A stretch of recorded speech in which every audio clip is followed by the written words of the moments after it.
Draft tips and tricks. Good afternoon, Bay Nation. Mike Williams here with another episode of Fantasy Bay. And here with me, I have my co-host, Jeffrey. Good afternoon, Bay Nation. Today, we're going to be going over the NFC North, at least part 2 of it. Excuse me. What's that, Jeffrey? Do we have time for these team breakdowns, sir? Yeah, of course. By my calculations, at this rate, we would not be done with team breakdowns until week 10 of the season. Yikes. Yeah, that's definitely not according to plan. So what are you suggesting, Jeffrey? I believe a draft tips and tricks show is in order, followed by a breakdown of the top players. You know, you're a smart young chap. You're gonna take us places. Jeffrey's got a great point. At the rate that I'm going, I'm not gonna be getting out enough information so that it can actually help you in your fantasy drafts. I think skipping straight to draft tips and tricks is a great idea. Good job, Jeffrey. Thanks. All right, and on that note, take it away, Jeffrey. I'm on it, sir. Here we go. Number 1. When it comes to draft strategy, like Kevin Garnett, anything is possible! There is no one strategy to rule them all like Lord of the Rings or anything. I've been playing fantasy football for about a decade now, and I've been playing anywhere between 6 to 8 leagues a year.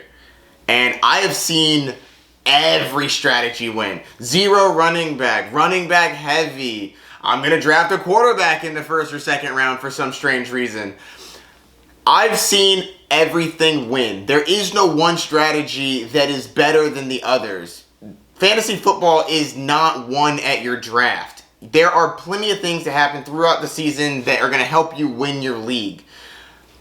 What I'm going to be doing today is giving you my best advice and tips and tricks to dominate your draft, basically.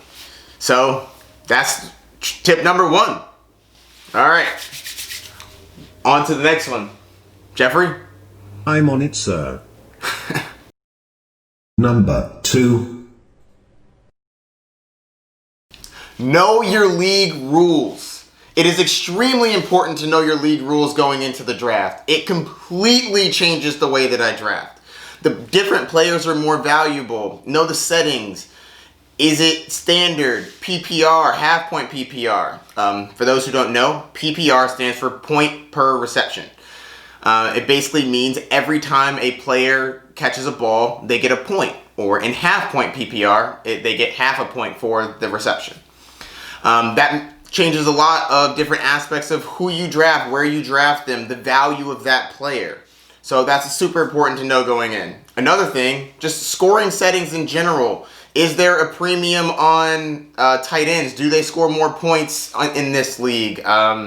Different things like, do you have an IR spot? Because if you do have an IR spot, I recommend drafting somebody that's on the IR so you can put them in the IR and then pick up another player after the draft. That's a tip within a tip. I call that tipception. Get it, Jeffrey? Like Inception, tipception? Because anyways, whatever. But it's extremely important to know your settings going into a draft. How many on your starting lineup? Do you have 1 quarterback, 2 quarterbacks? Do you have 2 wide receivers or 3 wide receivers? Do you play with 2 flex positions? These are all extremely important to know and will change the way that you draft. It will make some players more valuable, some players less valuable.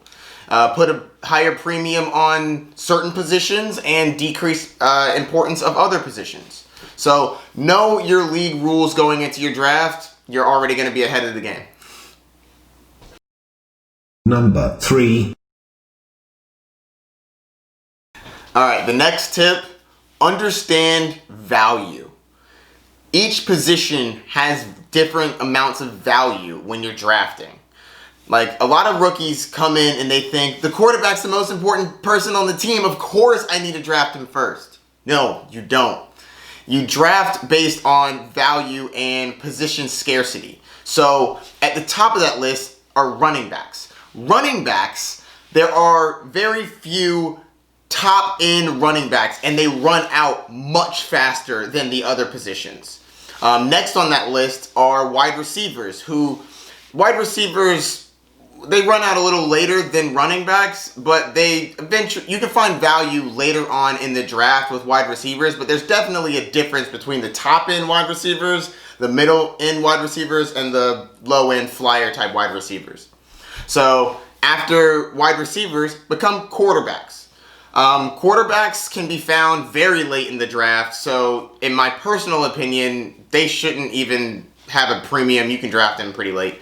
The same with tight ends. Unless you're getting a top tier tight end or a top tier quarterback, you should be able to draft them pretty late in drafts. Next, I have kicker, then defense. Now, this is a little different than some other people. A lot of people like to have defense, then kicker, and they put them at the very, very end. I'm fine with anywhere in the last 3 rounds, and I pick kickers first because, in my opinion, I'm streaming defenses more than I'm streaming kickers. If I have one of the top end kickers, you can play them all year. If you have a top end defense, you're going to possibly play them all year, but you're not going to be happy about it. All right, let's move on to the next one. Number 4. Next, we're going to talk about tier-based drafting. So tier-based drafting is basically taking all the players in one position, like let's just go with running backs, and you group players that are going to score the same sort of amount throughout the year. So the number 1 tier for running backs is going to be Christian McCaffrey, Saquon Barkley, Ezekiel Elliott. And then that group is going to be the elite of the elite. So if you get any one of those 3, you're going to get maximum production out of the position.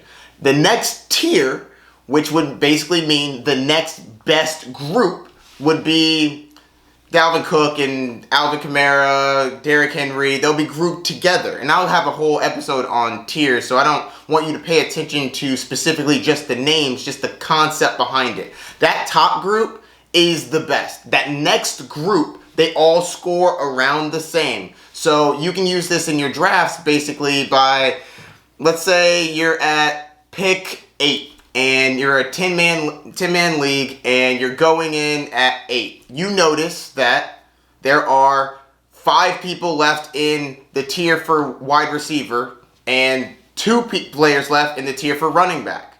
So when you're looking at your roster, you're like, should I get the position that only has 2 players left in that tier? Or do I think that it's going to get around to me?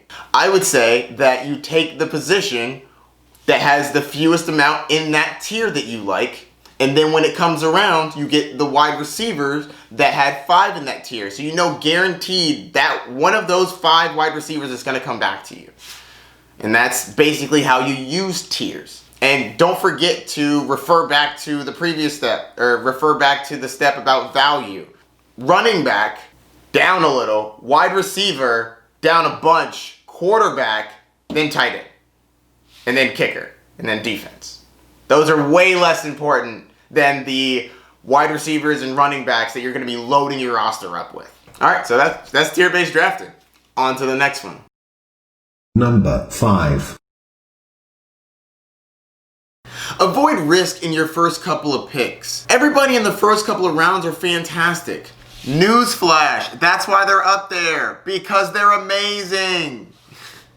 So make sure that you stay safe with those first couple of picks. You don't want somebody that could possibly lose their job or has a high injury history. You want somebody that's safe, that you're going to be plugging in every week and not have to worry about it. Building a fantasy roster is kind of like building a house. And the first 2 picks are like your foundation. You don't want a crack in the foundation. You want a very solid foundation that you don't have to worry about. Don't build your house on a sinkhole. It'd be craziness. So start off with a solid foundation and begin your journey to fantasy glory. Number 6. Wait on quarterback and tight end. I know that it's hard. I know it's tempting to take them in the first round. Don't do it. Remember the value. There are so many few running backs and wide receivers that you're going to get a value that high. There are exceptions to this rule, though. There are 2 quarterbacks and 2 tight ends that really defy this just because they're going to score an outrageous amount of points. And we know that. They're going to be a gap between quarterback A and quarterback B. Lamar Jackson running for 1,200 yards last year was absolutely insane. It was like having a running back and a quarterback. He also threw for 36 touchdowns. It was insane. So I do think that's going to come down a bit, but having a quarterback that can do that does put you ahead of the pack. That being said, get value for them. Don't take them in the first 2 rounds. If they fall to the 3rd or the 4th round, I could see taking a quarterback there. I won't be doing it, but I can definitely understand why you would do it. Lamar Jackson, Patrick Mahomes, and on the tight ends spectrum, George Kittle and Travis Kelce, they're both outrageous beasts. If you draft them in the if you draft them in the 2nd, 3rd, 4th round, I completely understand. I don't tend to draft that way, but if you're searching for value, it's okay. As long as you're not overpaying for them, it's fine. Quarterbacks, 3rd, 4th round. Tight ends, late 2nd, early 3rd, or beyond. Other than that, you should be waiting till pretty late in the draft. And the reason I say that is the amount of quarterbacks that are going to be towards the end of your draft are going to be outrageously great. Like, Carson Wentz is going to go late. Aaron Rodgers is going to go late. Tom Brady goes late. Like, there are some very good quarterbacks that are going to be going late in your draft. You don't have to draft them early. I would load up on your running backs and wide receivers before you get a quarterback in the first 5 rounds. So, in my personal opinion, wait on quarterbacks. I know it's hard, but I still think it's the best option because you got to load up on your depth pieces. You only play 1 quarterback and 1 tight end. Why would you get it so early when you can load up on running backs and wide receivers? So, that's my advice. On to the next one. Number 7. When it starts to get late in your draft, you want to swing for the fences. You want a home run kind of play. You don't want a guy clogging your bench, and it's for a couple of reasons that you want this. One, there are players that break out every year, and you can get them all late. A couple years ago was Alvin Kamara. I had him before the season started, and it was fantastic. Lamar Jackson last year. Nobody was drafting him like he was a top 5 quarterback. He was basically almost undrafted, depending on the league you were in. So, you want to swing for the fences in your later rounds. You don't want to be fighting for these players when it comes to waiver wire after week 1. So that's one reason. Another reason is you're going to have players that are going to just clog up your bench. If you draft somebody that you're not going to use and they're going to be just bad enough not to be in your starting lineup ever, but too good to where you kind of feel bad if you got to drop them, you don't want that on your team because you want flexibility. Throughout the year, specifically in the first couple weeks, you're going to have players that, oh my gosh, they had a great week. I want to drop somebody. And then you look at your roster, you're like, this guy's kind of good. He could be okay. He's not going to break out for you. You need to be able to make that decision and drop them. So I'm going to bring you behind the curtains on this one.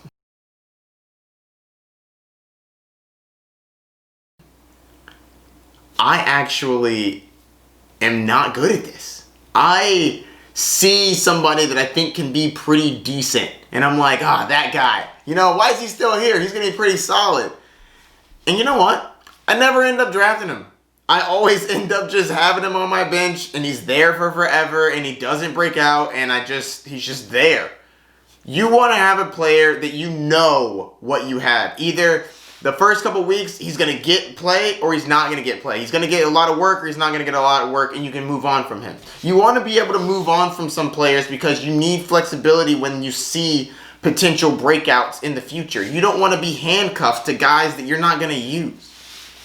Tips and tricks, behind the scenes. This is real. It's real for me too. I am drafting just like you. Like I said earlier, I got 6 to 8 leagues. That's a lot. And, you You have to be realistic and know whether or not you're going to play these guys. Shoot for upside in the late rounds. It works. Trust me. It really does. Number 8. Load up on running backs and wide receivers. More than ever, I think it's more important to have more running backs, more wide receivers. With COVID-19, we don't know who's going to go down. We need to have backup plans just in case our player goes down with COVID and they're out for 2 weeks. That's a big hit to your team, and we don't know how often that's going to be happening. So load up on your wide receivers and running backs. The reason I didn't say load up on your tight ends and your quarterbacks and your defenses and your kickers, because those are a lot easier to replace in your leagues. You're going to be able to find a Jared Goff on your waiver wire or a defense for that week. Well, obviously you're not, unless the entire defense gets injured. Well, unless the entire defense gets COVID, which is possible. So anyways, you can totally find these people on the waiver wires. It's hard to replace running backs on the waiver wires on a weekly basis. Go back to the values if you want to check this out, but premium on running backs and wide receivers for sure. Also, with this crazy COVID-19, I actually advocate drafting backups. I don't draft backups a lot unless I think somebody's injury prone or the Dalvin Cook situation where he was possibly going to hold out. But this year, I definitely think that drafting backups is a great idea. Not just for your team, for other players. Even if you don't have Ezekiel Elliott, you can get Tony Pollard. Or if you don't have Alvin Kamara, you can still get Latavius Murray. So I actually think drafting these backups is a good idea because you don't know what's going to happen to the starters throughout the year.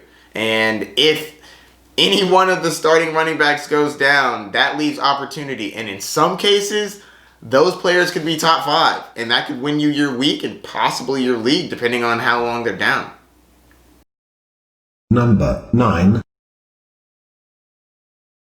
I actually really like this one. Play chess, not checkers. So a lot of people, when they draft, they're very focused on their own roster. And that's fine, but it's also very important to pay attention to everybody else's roster. Because you can see trends coming. You can step ahead of the trends. You may be able to evaluate what someone else is going to do and adjust the moves accordingly. Let me give you an example. Let's say you are in the 8th pick and it's like the 9th round. Everybody has a quarterback except for you, the guy at 9, and the guy at 10. Or gal at 9 or 10. You know they're probably going to get a quarterback. You need a quarterback. Because you looked ahead and saw that they needed one, you may want to grab a quarterback in that range. Especially if you're looking at your tiers and let's say that there's 2 quarterbacks in the tier that you like left. Well, you need one, the person in 9 needs one, and the person in 10 needs one. The chances are the next 2 people are going to grab those quarterbacks you like. So, grab the quarterback that round instead of the next round when it comes back around to you. Just simple hints and tricks. Helpful tips and tricks, sir. Thanks, Jeffrey. Let the scrubs pay attention to their own team. I'm watching all the boards. I'm watching every move that you're going to make, you're planning on making, you're thinking about making 3 rounds from now. I want to see the whole board. I'm not just, I'm jumping here, now I'm jumping here. Where's your king? Where's your rook? Where are all the pawns at? That pawn's about to turn into a queen, baby. For you non-chess people out there, I basically just said dominate your draft. You're going to do fine. Again, play chess, not checkers. Number 10. Murphy's Law. For those of you who don't know, Murphy's Law is anything that can go wrong will go wrong. And in your fantasy football draft, assume that things will go wrong. Things will not play out how you expect them to. There's a guy that you really want to fall to you. Oh, he's only 3 picks away. He's going to come to me. And then he gets picked. Now you're freaking out and you're tilting. For those who don't know, tilting basically means when you are freaking out and you don't know what to do, so you end up panicking. Panicking ends up making bad draft picks, and you'll regret that later. So, how I adjust for that, because it happens every time I've ever drafted, someone's going to snipe your guy. They're going to take the person that you want. So, have a plan, and then a backup plan, and then a backup plan. You should be reading the board and anticipating what's going to happen and having ulterior routes for every move that's made. That's how you dominate your draft. Don't get frustrated. And also, if you do tilt, if you do end up getting frustrated and you do make a bad pick, it's okay. Don't let that ruin the rest of your draft. Don't get in your head. This is your space. You own this. This is what you can control. So, everybody misses a shot. Kobe didn't make every single shot he ever shot, and he shot a lot of them. But he kept shooting. You're going to keep drafting. Don't panic. The next pick's coming up. You'll make it better. Trust me. I'm here with you. Great advice, sir. Thanks, Jeffrey. Very encouraging. Number 11. Know your ADP. ADP stands for average draft position. It's extremely important, and it changes depending on what website or app you're using. ESPN doesn't have the same ADP as Yahoo, that doesn't have the same as CBS. They all vary in average draft position and their rankings, where the player is when you are playing. A lot of fantasy football players don't have their own custom rankings when they go in, so they evaluate their picks on who they see is best at that spot. Depending on what website you are, that completely changes. Don't follow that. You need to have your own rankings that you trust above all else. And the reason you do that, you can find holes in the draft. A couple years ago, I was playing on Yahoo, and Kareem Hunt was like 235 when he was clearly going to be the running back one. They hadn't adjusted it yet, and no one else knew. I drafted him late, and people were like, oh my God, I had completely forgotten about that guy. How'd you find him? I had to keep scrolling down and down until I found him. But the only reason I knew that is because I knew the ADP, and I saw a flaw in the matrix. Find them. Dominate them. Exploit the flaws in the matrix. Winning isn't everything. It's the only thing. In fantasy football, if you're not first, you're last. So right. So right. Number 12. Know your league. This works best when you're playing in the same league over and over, year after year. You start to pick up on tendencies. This guy drafts the Bears heavy every year, so you know that he's probably going to take the Bears a little bit earlier. That means somebody's going to drop to you. Or this guy loves to draft a quarterback in the first round, or this guy drafts running back super heavy. Know your different league mates so that you can adjust your strategies on that and then take advantage of it. Also, I mean, it helps during the season if you have one of those Bears guys that guy wants, and you can trade it to him and get way too much for him.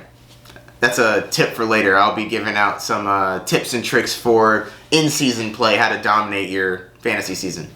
But that's to come. All right, on to the next one. Don't be mad at him, because he's on to the next one. Maybe you should leave the sound effects to me. Thanks, Jeff. Nice dance moves, though. You're so funny. This guy. Hilarious. I love it. Number 13. Mock drafts. They're extremely important. You need to mock draft as much as possible. And if you know where you're going to be drafting, you need to be drafting from that specific position so that you can be ready for what comes to you at that position. And you want to do it over and over and over again. And not on random sites. You want to do it on the site that you are drafting on. Either that or Draft Wizard. Draft Wizard is pretty great. You can pick the site ADP and draft that way. That being said, you want to mock draft as much as possible. You want to prepare for this. think about it like a test. You're going to study for that test. You want to prepare for that test. So, mock draft. You're basically taking mock tests to see how you're going to do. And you know what? Don't try out one strategy. Try out a bunch of strategies. See what you like from the different drafts you do. Maybe you want to try drafting a couple wide receivers early. Maybe you want to try drafting some running backs. What happens if you take a tight end early? What happens if you take one in the mid rounds? You want to see what your teams come out like so that you can adjust and be ready for when the draft actually comes and you can dominate your draft, because that's what we're here to do. I read that dominating your draft is one of the best feelings a human can have. Absolutely, Jeffrey. That is completely correct. This guy knows. On to the next one. Number 14.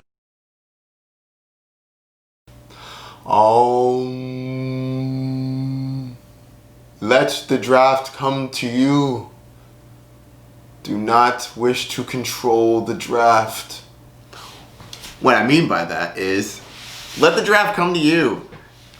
All drafts are going to be different. Different things are going to happen. Don't go in saying, I'm drafting running back, wide receiver, or I'm drafting wide receiver, running back. If you have hard lines like that, you're going to miss out on value. Now, I prefer running backs in the first couple rounds. But if the draft plays out to where that doesn't work out in my favor, I'm going to switch that. I'm not going to have a strict hard line on what I'm going to do, because you're going to miss out on value throughout the entire draft if you have a set, this is exactly what I'm going to do, because they're going to be wild cards. Someone's going to take Lamar Jackson 3rd overall. That's going to happen in some of your leagues. He's amazing, but that's craziness. That's fine. Another player is going to drop to you. A better player will drop to you because these things are happening. Or, man, you really want to go running back, but in the first 15 picks, all the running backs went, and you still have Michael Thomas, Julio Jones, and Devontae Adams left. I'm sorry. You might want to grab Michael Thomas, who was one of the best wide receivers in the league, if not the best wide receiver in the league. So, let the draft come to you. Stay flexible. Do what the draft deems you should do, not what you think you should do.